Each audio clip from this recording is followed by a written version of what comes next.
Hay un hoyo en el desierto de Turkmenistán que lleva más de 50 años ardiendo. Lo llaman la puerta del infierno y es una metáfora perfecta para el país que lo rodea. Turkmenistán, un país en el desierto del que probablemente nunca oíste hablar. Un país gobernado durante 17 años por un hombre que se declaró a sí mismo padre de todos los turcomanos, presidente vitalicio y guía espiritual de su nación. Un hombre que prohibió los perros, renombró los meses del año con su apellido y construyó una estatua de oro de sí mismo que giraba para mirar siempre al sol. Su nombre era Sarparmurat Niyazov, pero él prefería que lo llamaran Turkmenbashi, que en turcomano significa el padre de todos los turcomanos. Y esto no es una parodia, todo ocurrió de verdad. Bienvenido a El Abismo. Turkmenistán es un país que comparte fronteras con Afganistán, Irán, Kazajistán y Uzbekistán. Este es el corazón de Asia Central, cubierto casi en su totalidad por el desierto de Karakum. Durante décadas fue parte de la Unión Soviética y cuando la URSS colapsó en 1991, Niyazov, que era el líder del Partido Comunista local, simplemente se quedó en el poder. Había nacido en 1940 en una aldea llamada Kijak.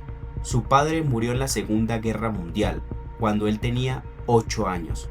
Poco después, un terremoto mató a su madre y a sus 2 hermanas. Quedó huérfano, solo y sin familia. Y algunos dicen que en ese momento, en ese niño huérfano que nadie reclamó, empezó a formarse el dictador más extravagante del siglo XX. Porque lo que Niyazov construyó cuando llegó al poder no fue solo un régimen autoritario, fue un culto a sí mismo. Lo primero que construyó fue la imagen. En el centro de Ashgabat, la capital, ordenó levantar el arco de la neutralidad, un trípode futurista de 60 metros de altura.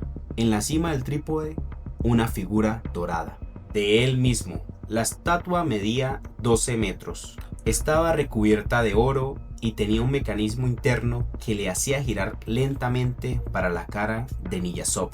Siempre mirará al sol. No una vez, no en momentos simbólicos. Todo el día, los 365 días del año. La cara de Turkmenbashi mirando al sol. Su retrato fue colocado en todos los edificios públicos. Sus obras contemplaban las librerías. Su imagen decoraba los billetes, las botellas de vodka, los relojes. Había una pantalla gigante en el centro de Ashgabat que mostraba su cara las 24 horas del día. Cuando aparecía en televisión, que era siempre, los presentadores tenían que mantener la sonrisa todo el tiempo que estuviera en pantalla, sin excepción, sin importar cuánto durara el discurso. En 2001, Niyazov publicó un libro, lo llamó Ruhnama, que significa el libro del alma. Era una mezcla de autobiografía, historia revisada, poesía y normas morales. Todo escrito por él, todo sobre él, y ordenó que fuera tratado como un texto sagrado. El Ruhnama fue declarado obligatorio en todas las escuelas, universidades y oficinas del gobierno. Para obtener el carnet de conducir, examen del Ruhnama. Para conseguir trabajo en el sector público, conocimiento del Ruhnama. Para ingresar a la universidad, materia obligatoria de selectividad. Construyó un monumento en la capital, un edificio con forma de un libro gigante. Cada noche a las 20 horas se abría mecánicamente y proyectaba fragmentos del Ruhnama hacia el cielo. Y luego fue más lejos. Ordenó que el Ruhnama fuera colocado en las mezquillas junto al Corán, al mismo nivel, en el mismo altar. Llegó a decir públicamente que Dios mismo le había comunicado que cualquier persona que leyera el Ruhnama 3 veces tendría garantizada la entrada al paraíso. Pero Niyazov no se quedó en los símbolos, también gobernó a través de decretos, y algunos hay que leerlos 2 veces para creer que son reales. Prohibió los perros en la capital, no por razones sanitarias. Los perros, declaró, olían mal. Prohibió la ópera, el ballet y el circo. los declaró culturalmente ajenos a la identidad turcomana. Prohibió el labial en las presentadoras de televisión, prohibió los lentes de oro, declaró que los turcomanos debían masticar huesos para fortalecer sus dientes, como hacen los perros jóvenes, eso dijo textualmente. Prohibió las barbas y el pelo largo en los hombres menores de 70 años. Cambió los nombres de los meses del año. Enero pasó a llamarse Turkenbashi, por él. Abril pasó a llamarse Garbonsoltán, por su madre. Y así todos los meses renombrados por decreto. En 2004, en mitad del desierto, ordenó construir una pista de esquí cubierta para más de 1000 personas, en un país donde la temperatura media en verano supera los 40 grados. Renombró el pan de la nación con el nombre de su madre. El pan de cada día se llamaba como mamá de Niyazov. Y esto pasó de verdad, aunque no lo crean. Pero bajo toda esa extravagancia había algo mucho más oscuro.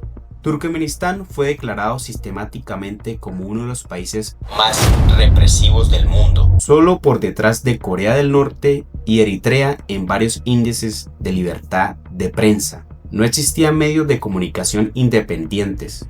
La oposición política era ilegal. En las elecciones de 1992, Niyazov fue el único candidato aprobado. Obtuvo el 99.5% de los votos. En 2002 hubo un atento de asesinato fallido contra Niyazov. La respuesta fue brutal. Decenas de detenidos, incluidos familiares de los sospechosos, juicios sin garantías, condenas en cuestión de horas. Las organizaciones de los derechos humanos documentaron prisioneros torturados, desaparecidos y familias enteras enviados a campos de trabajos en el desierto. Y el mundo mayormente miraba hacia otro lado, porque Turkmenistán tiene gas, mucho gas natural. Y los contratos de energía tienen una lógica propia, que no siempre se lleva bien con los derechos humanos. El 21 de diciembre del 2006, Saparmurat Niyazov murió de un ataque cardíaco. Tenía 66 años. Su sucesor fue Kurbanguly Berdimuhamedov, el dentista personal de Niyazov, y empezó a construir su propio culto a la personalidad. Sus fotos fueron reemplazadas a las de Niyazov. Se construyeron nuevas estatuas, escribió su propio libro sobre caballos. La estatua giratoria fue desmontada y trasladada a las afueras de la ciudad. Los meses del año recuperaron sus nombres originales. El Rujanama dejó de ser obligatorio. Los perros volvieron a Ashgabat. Pero Turkmenistán sigue siendo uno de los países más cerrados del mundo, sin libertad de prensa, sin oposición política, sin internet libre. Y el cráter del infierno sigue ardiendo en el desierto de Karakún. Nadie lo apagó, nadie sabe exactamente cómo hacerlo, como el régimen que lo rodea. ¿Fue Turkmenbashi el dictador más extraño de la historia moderna? ¿O hay algo más perturbador que todavía no conoces? Cuéntame en los comentarios y suscríbete si quieres que sigamos abriendo archivos que nadie quiere que leas. Nos vemos en un próximo video.